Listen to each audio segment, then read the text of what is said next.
Donald Trump வந்து இப்போ வந்து 2025ல அகைன் எப்படி பேசியிருக்காருன்னா ரெசிப்ரோக்கல் டேக்ஸ் என்னென்னா நீங்கள் எங்களுக்கு எவ்வளோ டேக்ஸ் போடுறீங்களோ அதே அளவுக்கோ இல்லை அதுக்கும் மேலேயும் வந்து நாங்கள் இனிமேல் டேக்ஸ் போடுவோம் எல்லாத்துக்குமே. இது வந்து ஆல் வேர்ல்டில் இருக்கிற எல்லா ஊருக்குமே வந்து சமமாக தான் இருக்கும். யூஎஸ் வந்து 40% ஆஃப் ஜென்ரிக் மெடிசன்ஸை வந்து இம்போர்ட் பண்ணிகிட்ருக்கு இந்தியாவிலேருந்து. ஸோ இது வந்து வேல்யூ வந்து பார்த்திங்கன்னா ஒர்த் வந்து 8.7 பில்லியன் வந்து ட்ரக்ஸும் ஃபார்மா சம்மந்தப்பட்ட பொருட்களும் வந்து 8.7 பில்லியன் வரைக்கும் இது வரைக்கும் போயிட்டுருக்கு. தட் இஸ் எக்ஸ்போர்ட்ஸ் ஆகிட்டுருக்கு. இது வந்து கொஞ்சம் கம்மியாகிறதுக்கு வாய்ப்புகள் இருக்குது. பிகாஸ் இந்த 25%ன்றது வந்து ஜாஸ்தி. ரெவென்யூ ஜென்ரேட் பண்ணோன்னா டேரிஃப் ஹைக் பண்ணால் தான் வந்து டேக்ஸை வந்து இம்போஸ் பண்ண முடியும். டேக்ஸை இம்போஸ் பண்ணும்போது கவர்மெண்ட்டுக்கு வந்து ரெவென்யூ ஜென்ரேட் ஆகும். அதுதான் ஐடியா. அது எதுக்குன்னா டாலரை வந்து ஸ்ட்ரென்தன் பண்ணுறதுக்கும். கட்டுமானத்தின் வலிமை, கட்டிடங்களின் பாதுகாப்பு. ஸ்ரீ துர்கா டிஎம்டி கம்பிகள். வணக்கம், நான் கண்ணன், சாஃப்ட்வேர் டிஸ்ட்ரிபியூட்டர் உங்களோட பேசிகிட்ருக்கேன். இந்த வாரம் நம்ம பார்க்க போகிறது வந்து யூஎஸ் டேரிஃப் ஹைக் பண்ணியிருக்கிறத பற்றி கொஞ்சம் டீட்டெயில்டாக போகலான்னு இந்த வாரம் அந்த சப்ஜெக்டை எடுத்திருக்கோம். இது வந்து யூஎஸ் டேரிஃபால் நம்ம இந்தியன் ஸ்டாக் மார்க்கெட்டில் எந்தெந்த செக்டர்ஸ் எல்லாம் வந்து கொஞ்சம் வீக்காக இருக்குன்றதையும் அதோட கன்க்ளூஷன் இது வந்து என்ன மாதிரி உங்களுக்கு ரியாக்ட் பண்ணும், எவ்வளோ தூரம் இருக்கும் அப்படின்ற ஒரு கன்க்ளூஷனும் கொடுக்கறதுக்கு இந்த வாரம் வந்து நம்ம ட்ரை பண்ணியிருக்கோம். ஸோ இதில் வந்து முதல்ல வந்து ப்ரீவியஸாக யூஎஸ் வந்து ஃபஸ்ட்டே வந்து டொனால்ட் ட்ரம்ப் வந்து ஃபஸ்ட்டு 2018ல் அவர் வர்றப்பவே என்ன பண்ணியிருக்காருன்றதையும் ஒரு ப்ரிவியூ பார்த்துடலாம். ஜனவரி 2018ல் ட்ரம்ப் வந்து இனிஷியேட் பண்ணியிருக்கிறது வந்து solar panels and washing மிஷின்ஸுக்கு 30% to 50% imports. Because அவங்க வந்து பார்த்திங்கன்னா யூஎஸ் பொறுத்த அளவுக்கு வந்து மேக்ஸிமம் ப்ராடக்ட்ஸ் வந்து இம்போர்ட் பண்ணி தான் வந்து அவங்க வந்து யூஸ் பண்ணிகிட்ருக்காங்க. ஸோ அதனால தான் வந்து அவங்க வந்து இந்த டேரிஃப் ஹைக்கெல்லாம் வந்து எப்பயாச்சும் வந்து கொண்டு வருவாங்க. Because of the strengthening dollar, அவங்களோட டாலரை வந்து ஸ்ட்ரென்தன் பண்ணுறதுக்காக தான் வந்து டேரிஃப் ஹைக் கொண்டு வராங்க அவங்க. ஸ்டீலுக்கு வந்து 25% அப்போ பண்ணியிருக்காரு. அலுமினியம் வந்து பார்த்திங்கன்னா 10% வந்து பண்ணியிருக்காங்க. அப்போது அகெயின் May 10th 2018 வந்து ட்ரம்ப் அட்மின் வந்து 25% tariff on 818 categories of goods imported from China. சைனாலேருந்து இம்போர்ட் பண்ணுற 818 கேட்டகரி ஆஃப் கூட்ஸை வந்து 25%க்கு வந்து அவங்க வந்து டேரிஃப் ஹைக்கை இன்க்ரீஸ் பண்ணியிருக்காங்க. ஸோ அப்போவே வந்து ஹையஸ்ட் டேரிஃப் ஹைக் வந்து பார்த்திங்கன்னா சைனாக்கு தான் வந்து இனிஷியேட் ஆகிருக்கு. இதில் வந்து எந்த ஒரு நாடு வந்து தப்பிச்சதுன்னு பார்த்திங்கன்னா ஆஸ்திரேலியாவுக்கு மட்டும்தான் வந்து ஸ்டீல் அண்ட் அலுமினியமுக்கு வந்து டேரிஃப் ஹைக் எதுவுமே இல்லாமல் அப்படியே நார்மலாக விட்டுட்டாங்க. ஸோ இது வந்து முன்னாடியே ட்ரம்ப் வந்து 2018லேயே இனிஷியேட் பண்ணியிருக்காருன்றது நம்ம தெரிஞ்சுக்கிறதுக்கு தான் வந்து இந்த இன்ஃபர்மேஷன்ஸ் நான் சொன்னது. அதுக்கடுத்து ஜோ பைடன் வந்து என்ன பண்ணியிருக்காரு, அதுக்கப்புறம் அவர் வந்தப்போ May 2024ல் சோலார் செல்ஸ் வந்து சைனாலேருந்து இம்போர்ட் பண்ணுற சோலார் செல்ஸுக்கு வந்து டபுள்டு டேரிஃப், ஆல்ரெடி இருக்கிற டேரிஃபை விட டபுள் பண்ணியிருக்காரு ஹைக்கு. ஸோ அதனால் சைனாவில் வந்து சோலார் செல்ஸ் எல்லாம் வந்து எக்ஸ்போர்ட் பண்ணுறதெல்லாம் குறைஞ்சிருச்சு. அது நமக்கு வந்து 2024ல் நம்மளோட சோலார் அந்த பேட்ரி கம்பெனிஸ் எல்லாம் வந்து பார்த்திங்கன்னா பிக்கப் ஆனதுக்கு காரணம் சைனாவில் வந்து கம்ப்ளீட்டாக வந்து டேரிஃப் ஹைக் பண்ணதால் சைனாவோட இம்போர்ட்டட் ப்ராடக்ட்ஸை வந்து டேரிஃப் ஹைக் பண்ணது யூஎஸ்ஸால். ஜோ பைடன் டைமில் வந்து இந்த பர்டிகுலர் செக்டார்ஸ் வந்து சைனாவில் வந்து வீக் ஆச்சு. அட் த சேம் டைம் இந்தியாவில் வந்து கொஞ்சம் பிக்கப் ஆச்சு. And lithium ion electric vehicle பேட்ரிஸோட டேரிஃபை வந்து ட்ரிபிள் த டைம் பண்ணியிருக்காங்க. Triple the time tariff hike பண்ணதால் சைனாவில் வந்து பேட்ரிஸ் இதுவும் வந்து கம்மியாகிட்டு சோலார் அண்டு பேட்ரி இது எல்லாமே வந்து இந்தியாவிலேருந்து தான் வந்து மூவ் ஆகிட்டு இருந்தது, எக்ஸ்போர்ட் ஆகிட்டு அவங்க இம்போர்ட் பண்ணிகிட்டு இருந்தாங்க. இதெல்லாம் வால்யூம் வந்து இந்தியாவில் வந்து கொஞ்சம் நிறைய பிஸ்னஸ் கிடச்சிது.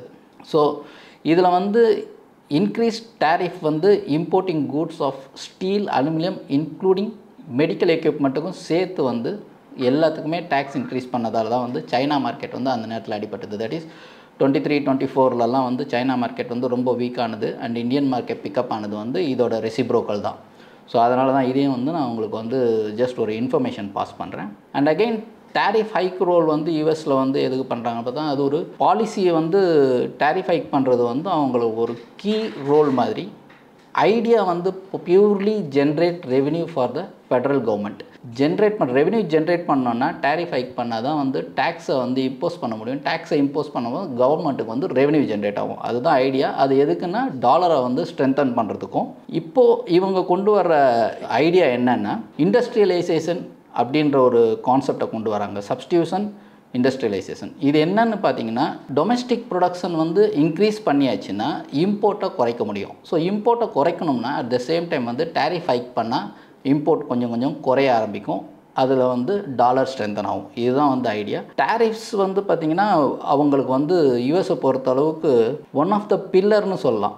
இது எப்போவுமே வந்து அவங்களுக்கு எப்போல்லாம் டாலர் வீக்கன் ஆகுதோ அப்போல்லாம் வந்து இந்த டேரிஃபை வந்து யூஸ் பண்ணுவாங்க. டேரிஃப் ஹைக் பாலிசியை வந்து யூஸ் பண்ணுவாங்க. அதுதான் வந்து அமெரிக்கன் சிஸ்டம். இது வந்து only to develop domestic productions and initialisation of சின்ன சின்ன எம்எஸ்எம்இ மாதிரி சின்ன சின்ன கம்பெனிஸ் அவங்களே வந்து ப்ராடக்டை ஸ்டார்ட் பண்ணி அவங்களே யூஸ் பண்ண ஆரம்பிக்கும் போது த வே ஆஃப் இம்போர்ட்டிங் இது வந்து குறையிறதுக்கான வாய்ப்புகள் இருக்குது. அவங்களோட எக்கனாமிக் க்ரோ ஆகிறதுக்கும் வாய்ப்புகள் இருக்குது. அதுக்காக தான் இந்த ஐடியாவை கொண்டு வருது. இப்போ டொனால்ட் ட்ரம்ப் வந்து இப்போ வந்து 2025 அகெயின் எப்படி பேசியிருக்காருன்னா, ரெசிப்ரோக்கல் டேக்ஸ் என்னென்னா, நீங்கள் எங்களுக்கு எவ்வளோ டேக்ஸ் போடுறீங்களோ அதே அளவுக்கோ இல்லை அதுக்கும் மேலேயும் வந்து நாங்கள் இனிமேல் டேக்ஸ் போடுவோம் எல்லாத்துக்குமே.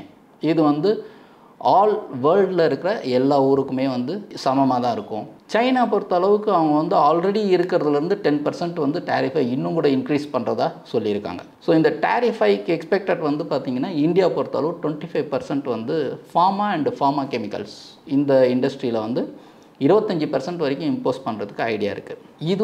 இப்போ வரைக்கும் இந்தியாவிலேருந்து 40% ஆஃப் ஜென்ரிக் மெடிசின்ஸ் வந்து இந்தியாவிலேருந்து எக்ஸ்போர்ட் ஆகிட்டுருக்கு. தட் இஸ் யூஎஸ் வந்து 40% ஆஃப் ஜென்ரிக் மெடிசின்ஸை வந்து இம்போர்ட் பண்ணிகிட்ருக்கு இந்தியாவிலேருந்து. ஸோ இது வந்து வேல்யூ வந்து பார்த்திங்கன்னா ஒர்த் வந்து 8.7 பில்லியன் வந்து ட்ரக்ஸும் ஃபார்மா சம்மந்தப்பட்ட பொருட்களும் வந்து 8.7 பில்லியன் வரைக்கும் இது வரைக்கும் போயிட்டுருக்கு. தட் இஸ் எக்ஸ்போர்ட்ஸ் ஆகிட்டுருக்கு.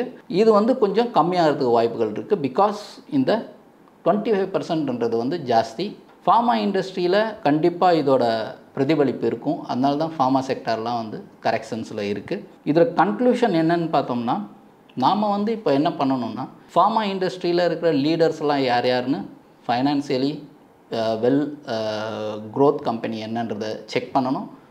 அண்ட் பேலன்ஸ் ஷீட்லாம் செக் பண்ணதுக்கப்புறம் அவங்க வந்து ஆர்டர்ஸ் எங்கெங்கே வச்சுருக்காங்கன்னு பார்க்கணும். தட் இஸ் அவங்க வந்து யூஎஸில் வந்து மேக்ஸிமம் ஆர்டர்ஸ் வந்து யூஎஸ்க்கு கொடுத்துட்ருக்காங்க. அப்படின்னா மேக்ஸிமம் எக்ஸ்போர்ட்ஸ் வந்து யூஎஸ்க்கு வந்து ஜாஸ்தி பர்சன்டேஜ் கொடுத்துருக்காங்கன்னா அந்த பர்டிகுலர் ஸ்டாக்ஸ் எல்லாம் கொஞ்சம் ஓவர் கரெக்ஷன் ஆகிறதுக்கு ப்ராபபிலிட்டிஸ் ஆர் மோர். ஸோ கன்க்ளூஷன் என்னென்னு பார்த்தீங்கன்னா, பியர்ஸ் எடுத்துக்கோங்க. ஃபார்மாவில் இருக்கிற பியர்ஸ் எடுத்துகிட்டு அதில் இருக்கிற லீடர்ஸ் எந்த ஸ்டாக்கில் இன்வெஸ்ட் பண்ணலாம்ன்றதை எடுத்துகிட்டு ஃபண்டமெண்டல்ஸ் எல்லாம் பார்த்துட்டு அதுக்கப்புறம் வந்து அவங்களோட பர்சன்டேஜ் ஆஃப் டெலிவரிங் எந்தெந்த கண்ட்ரிக்கு டெலிவரி ஆகுதுன்னு. ஸோ யூஎஸ்க்கெல்லாம் டெலிவரி ஆகுதுன்னா யூஎஸ்க்கு வந்து ஜாஸ்தி பர்சன்டேஜ் டெலிவரி ஆகிற ஃபார்மா கம்பெனியை கொஞ்சம் இப்போ அவசரப்படாமல் இன்னும் கொஞ்சம் ஃபர்தர் செட்டில்மெண்ட் என்ன வருதுன்னு பார்த்துட்டு அதுக்கப்புறம் இன்வெஸ்ட் பண்ணலாம். ஸோ இது ஒரு கீ டேக்அவே ஃபார்மா இண்டஸ்ட்ரிக்கு.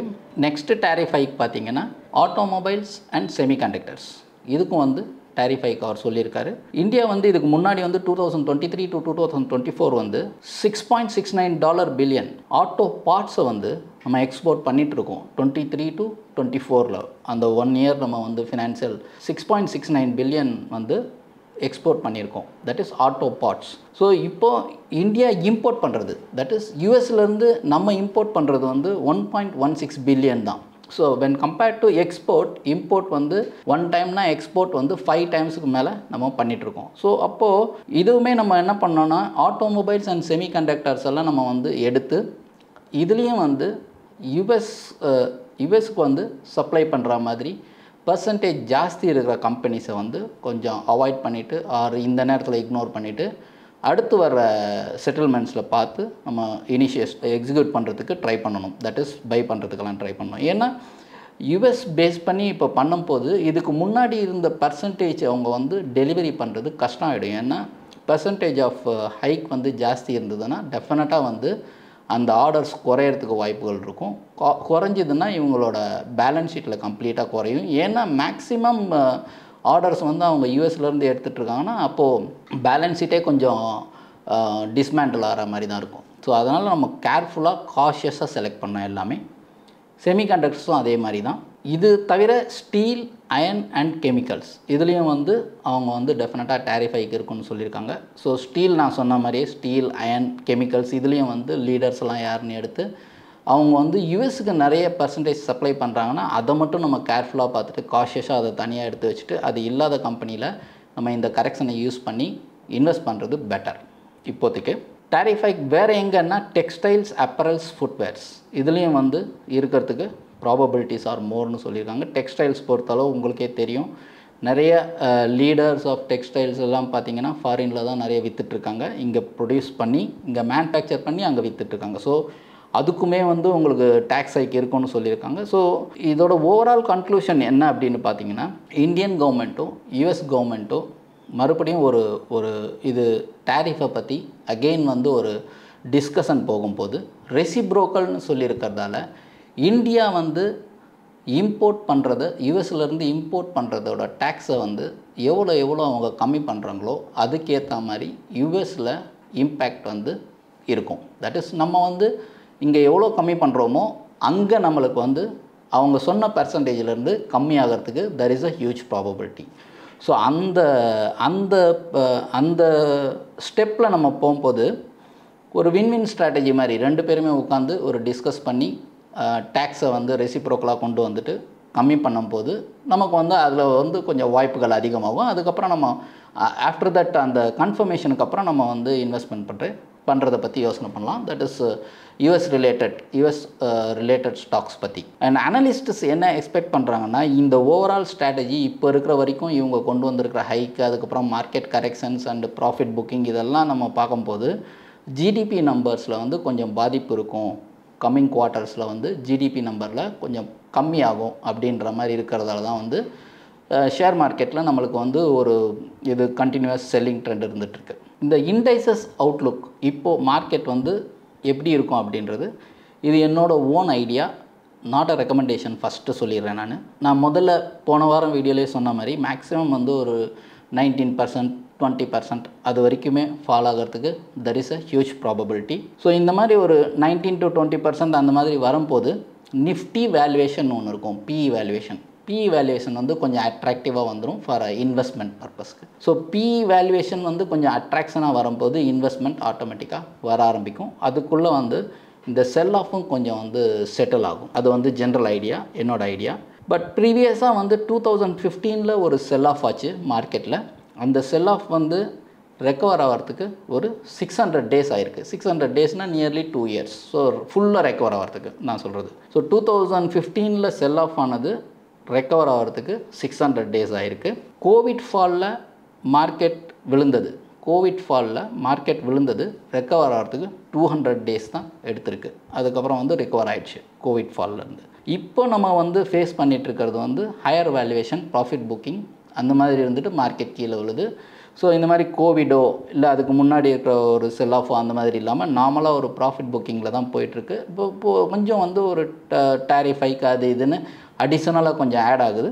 ஸோ இதை பேஸ் பண்ணி பார்க்கும்போது இதுக்கு முன்னாடி ஒரு 200 days to 600 days. So maximum வந்து நம்ம மார்க்கெட் வந்து இங்கேருந்து பிக்கப் ஆகிறதுக்கு 1 to 2 years அபவ் 2 yearsக்கு மேலே வந்து டெஃபினட்டாக நம்ம மார்க்கெட் வந்து பிக்கப் ஆகிடும். ஸோ இப்போ எங்கே வரைக்கும் விழுன்றது நம்ம வந்து போன வீடியோலேயே நம்ம ஒரு கன்க்ளூஷன் கொடுத்துருக்கோம். இப்போ வந்து மேக்ஸிமம் ஒரு 600 daysன்றது 2 years பாட்டம் முடிஞ்சு. ஸோ 2 yearsக்குள்ளே மார்க்கெட் ரிக்கவர் ஆகிறதுக்கு there is a huge probability. ஏன்னா அது டெஃபினட்டாக வந்து இந்தியாவுக்கு வந்து சைனா அளவு இம்பேக்ட் இருக்காது. ஏன்னா ட்ரம்ப் பொறுத்தளவுக்கு சைனாவோட இந்தியாவை கொஞ்சம் பெட்டராக தான் திங்க் பண்ணுவார்னு என்னோடய ஓன் ஒப்பீனியன். அது எப்படி போகுதுன்றதை நம்ம பார்ப்போம். அடுத்து இந்த நம்ம கவர்மெண்ட் வந்து இதை வந்து எப்படி கையாளுறது அப்படின்றது வந்து ஸ்டெப்ஸ் என்னென்ன எடுத்திருக்காங்கன்னா, இந்த டாரிஃப் ஹைக்கை பேஸ் பண்ணியிருக்கிறதால ஃபர்ஸ்ட் வந்து டேக்ஸ் ரிலீஃப் கொடுத்துருக்காங்க. தட் இஸ் டேக்ஸ் ரிலீஃப் என்ன பண்ணணுன்னா, ஒவ்வொரு இண்டிவிஜுவலுக்கும் கன்சியூமர் ஸ்பெண்டிங்கை வந்து இன்க்ரீஸ் பண்ணிக்குவோம். இப்போ ஃபார் எக்ஸாம்பிள் வந்து நம்ம வந்து இங்கேருந்து எக்ஸ்போர்ட் பண்ணுறோம் இவ்வளோ பெர்சன்டேஜ் அப்படின்னா அதில் ஒரு பார்ஷியல் பெர்சன்டேஜாவது இந்த டேக்ஸ் ரிலீஃபால் மக்களே வாங்குவாங்க.